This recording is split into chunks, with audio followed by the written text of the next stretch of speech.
Hello everybody, I am Xiaofei. Welcome to my channel. If you haven't subscribed yet, the button is down at the bottom.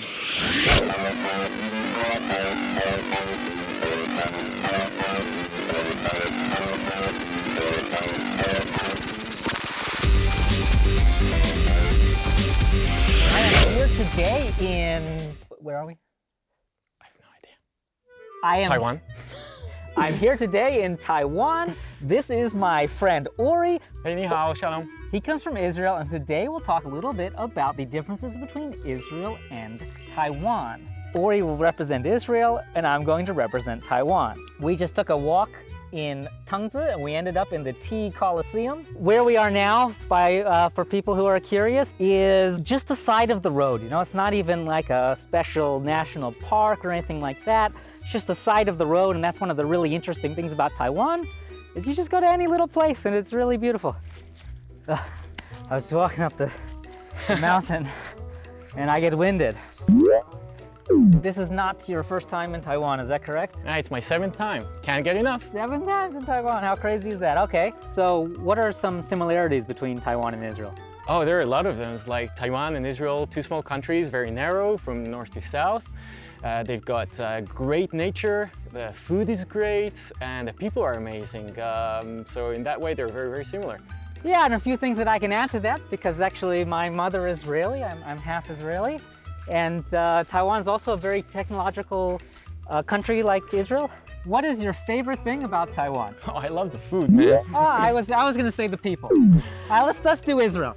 What do you think is the best thing about Israel? Oh, it's the people. Like I was gonna say the food.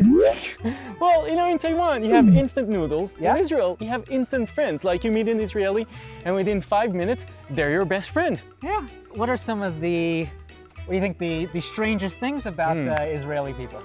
Well, I think Israelis are a little bit like grown-up kids, like big kids. Like you could see two Israelis and they would have like a huge fight, really serious, but 2 seconds later, they're like two best friends. All right, so what about the Taiwanese people? What are some of the things that surprised you when you first came here?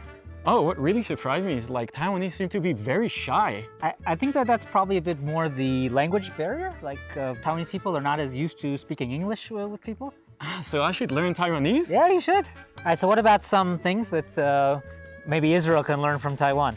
Oh, definitely one of the things is like the absolute fantastic transportation system over here in Taiwan. You've got the high-speed rail, you've got the super efficient, super comfortable intercity buses, you've got comfortable taxis everywhere and they're not too expensive.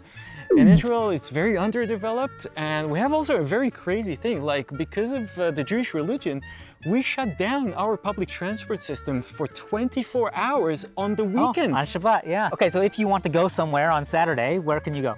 Like how, if you don't drive yourself, if you want to just, you know... Either you have a private car or a bicycle or a very expensive taxi, or you can't go. Our working week is actually from Sunday to Thursday because Saturday is the holy day and not Sunday as in most other countries. That's right. So in Israel, the weekend is on Friday and Saturday, and Sunday is just like our Monday here. A working day. Yeah. We have really quirky things, like we celebrate Jewish holidays as national holidays. We have holidays that, a holiday that celebrates the harvest. We have a holiday where we plant trees.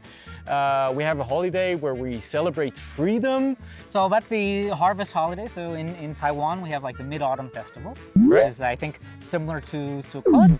But I think the big difference with Sukkot is in Taiwan, on the harvest holiday, we go out and sort of people barbecue. That's a new tradition, but people barbecue. And we have something different. We go camping just outside our house. Yeah, so in the Jewish harvest holiday, Sukkot, what people actually do is they go out and they build a 3-sided structure. Very important, it's only 3 sides because it's camping, it's not a permanent structure. And yeah, we sleep in it for a week and eat harvest foods. And the kids love it, it's fun, and there's great food. So here in Taiwan, of course, the holidays are much more Chinese culture and Aboriginal culture influenced. But the similarity between the Jewish holidays and the holidays here in Taiwan is that they're food oriented. And they're season oriented too. It's like... Oh, so the reason that they're season oriented though is because like the Chinese holidays here, the Jewish holidays also use the lunar calendar. Yeah, we use the lunar So calendar. use a Nongli, yeah. And so I think the Nongli is also all about the harvesting and all these things and the planting. Although I think that it's there's a very big difference with the tree planting holiday. Well, I'll tell you what, the tree planting holiday, one of the biggest differences between Israel and Taiwan has so much rain and water. Israel is like half of it is a desert. We have prayers for rain. I don't think there's any other It's like place. the modern equivalent of a rain dance. Yeah. Yeah, we pray for it because it only gets like 3 months a year we get rain. The rest of the 9 months, it's dry, not a single drop. It doesn't mean that it rains less. It is literally dry. It will not rain. If you go to Israel in the summer, there's a 0% chance that it will rain for however many months you are there. Doesn't matter. 0% chance. When my family, you know, they came to Taiwan in August, and there was like 2 typhoons, and we had 1 day of sunshine. So a very different summer experience. But we had fun anyway. You can watch all the videos. There's a link here or here. I can never remember which direction it pops up in. We Israelis from 8-0, we're being educated to save water at all costs. Everywhere I go now, I still take like short showers, or if I do the dishes, I use the minimum amount of water. It's just so ingrained in us because it's a relatively dry country. We have to desalinate most of our water. So yeah, it's totally different than what I know here from Taiwan, where you just, you know, you leave the tap open. Oh my goodness, there's a puddle. Yeah, I'm sure that's exactly what you wanted to know. We bravely walked around Dangerous, that puddle. Yeah. really dangerous. Yeah, saved us. All right, but I think that one thing that my audience probably is dying to know about is the draft and conscription, because everybody knows that Israeli people, they join the army. So tell us about that. Really about what it's like, what was your experience, and who does it, and because we know nothing about it. Even I don't know much about it. Okay, Israel, the only country in the world where draft is compulsory for both boys and girls. Do they do the same amount of They time? do the same amount of time, 3 years, which I've heard is also like longer than in other countries. Most of the positions that you have in the national service are actually voluntary, as in you volunteer to take those positions. A lot of these combat positions were, 你好, were considered not allowed for girls, and what happened was like some ladies actually fought for it through the Supreme Court, so they will also have the opportunity to serve in combat positions. And Taiwanese tourists go to Israel. One of the things they like taking photos of is like hot young girls in the shopping mall, but you know, they're walking around with like an M16 or something like that. And sandals. And sandals, yeah, sandals, M16, very casually going around, you know, their sort of late teenage life, but with a big gun. So I don't think I'm doing a very good job here of representing Taiwan with my points and counterpoints, but I think the draft here is like somewhere between 6 months and a year. Summer camp? I don't know. I have no idea. Maybe somebody can answer this question in the comments, because it's out of my Taiwan experience level. For a few years now, Taiwanese people, they don't need visas to go to Israel. So what's some advice that you can give Taiwanese people who might want to travel there? Hey, first of all, just go and enjoy it. It's very safe like Taiwan.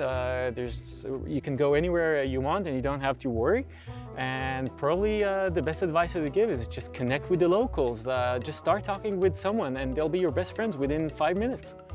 All right, and so also I might have like, I don't know, 1 or 2 fans in Israel, but just in case, for them, what advice would you give Israeli people to travel to Taiwan?